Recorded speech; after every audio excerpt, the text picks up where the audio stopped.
Master of ceremony, I thank you, but you shouldn't have gone all that long way that you have gone. You have said that as you more or less concluded that I was almost as radical as Sule Lamido, or Sule Lamido was almost as radical as myself. You will have said it all. And thank you very much. Sule, I don't know why you have to bring me here again. I thought after I've written the foreword to the magnificent work and book that you have written, you will have excused me from any other ordeal. But being who you are, insistent, persistent,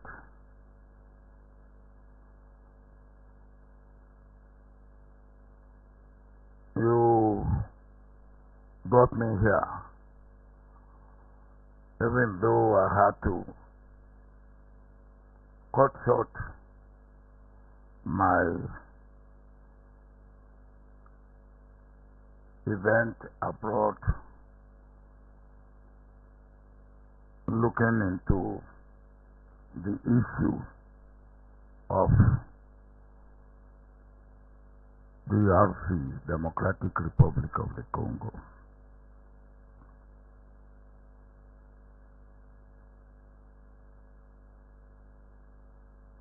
As the representative of the chairman has said, I learned a lot about you when I read the book to write the foreword. Particularly your upbringing and your childhood, which was, for me, very instructive.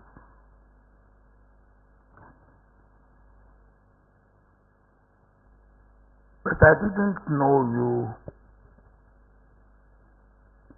in the days of NEPO and the successor party to NEPO.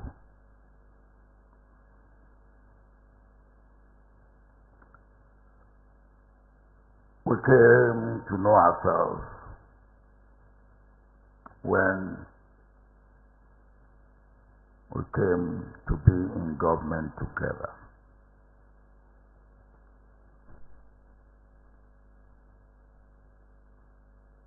And now did our paths cross.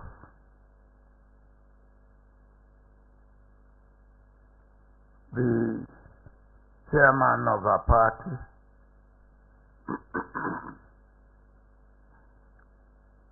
rightly, I believe, has an idea of who the vice president should be.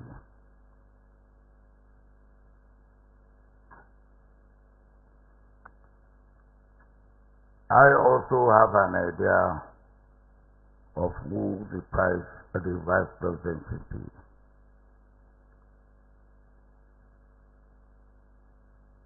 We try to reconcile our two ideas, and we settled. And when we settled,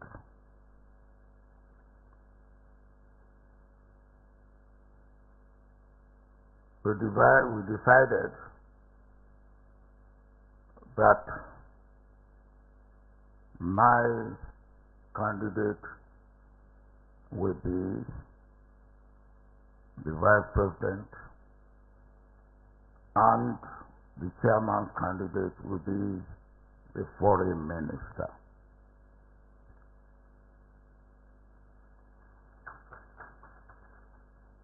I don't know what you are clapping for, but that is the truth. But then, the chairman's candidate,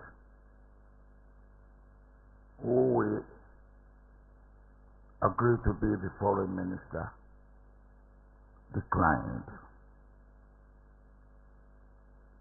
And then the choice of Sule Lamido as foreign minister became my responsibility, because I saw him as the closest, or one of the closest person to the person who has declined to be the foreign minister. And Sule himself said to me, because when he met, after he had become foreign minister, I will come back to that, I met the British foreign minister, Secretary of State, I think they called them, Honorable Cook. Honorable Cook asked Sule, before your president made you foreign minister, how long has he known you? And Sule is our candidate. Well, said, I don't know, well, if he has known me, I haven't known him. And Honorable Cook said, he made you foreign minister without knowing you. Either he's a crazy fool or a very clever guy. Well, it's now up to Sule Lamido to choose which one I was.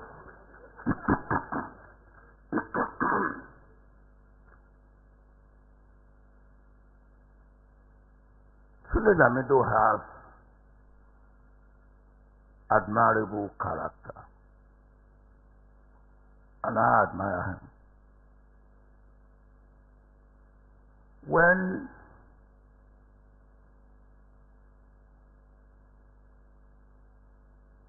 I appointed the ministers, because I did not want a situation where a minister would do something wrong, and I would want to say, look, Mr. Minister, thank you, you can go. And there would be problem. I said, all my ministers should give me undated letters of resignation. Sule Lamido came to me and said, you appointed me, and I did not ask you to appoint me.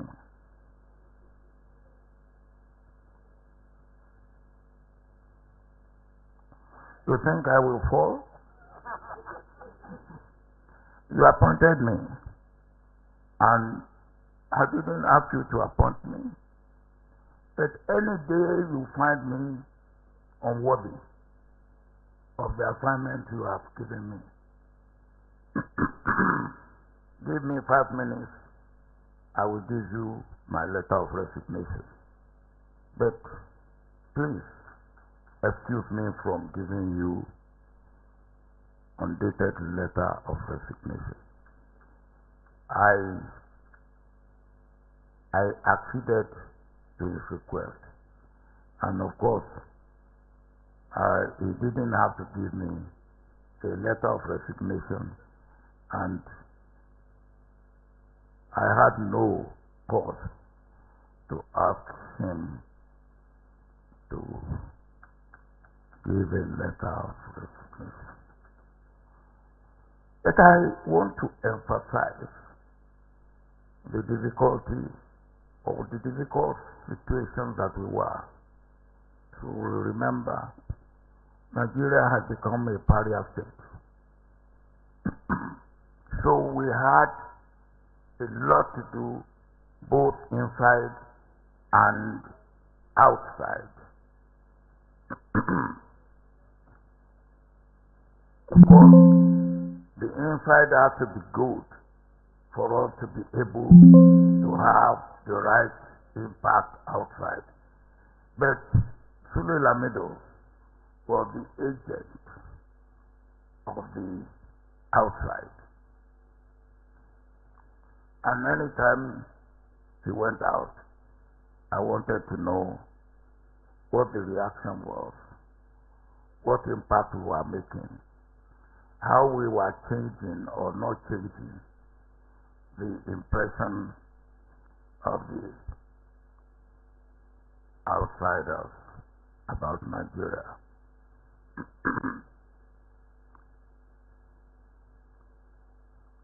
And Sule did such a magnificent job.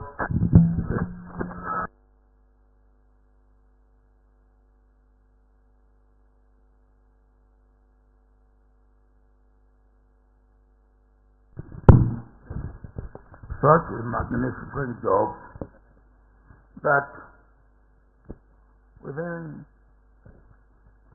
3 years of our coming to government, the Queen of Britain and the Queen of the Commonwealth actually came to Nigeria to participate in the choke-up that we had. And that was actually the greatest indication that we had now been accepted, no matter what the past was, that we have now been accepted by the international community, in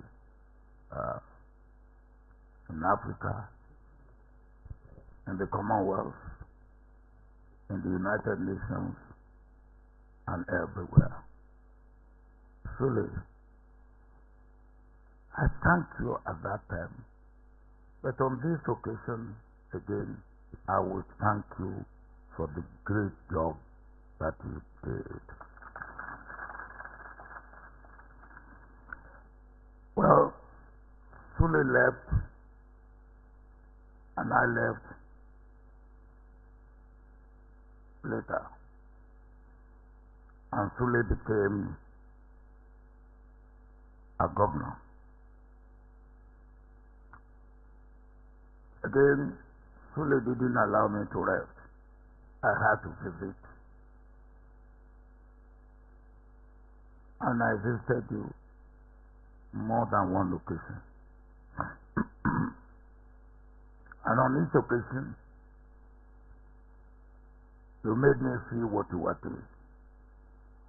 You made me go around. And we discussed not only the issues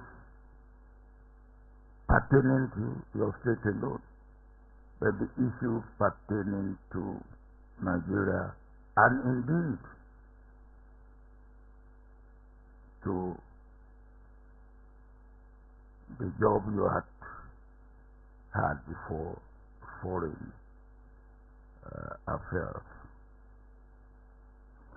Again,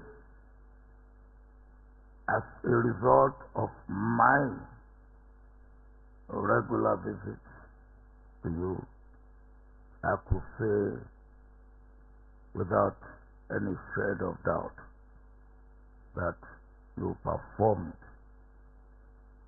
adequately as a governor. So, of course, it's no difficulty for me to write it forward. Well, what should I say at this point? as the representative of the chairman said, you are now an elder statesman in your own right. I think what I would say is the young shall grow. And the young is growing. So in fact the young have grown. But then your job is not finished.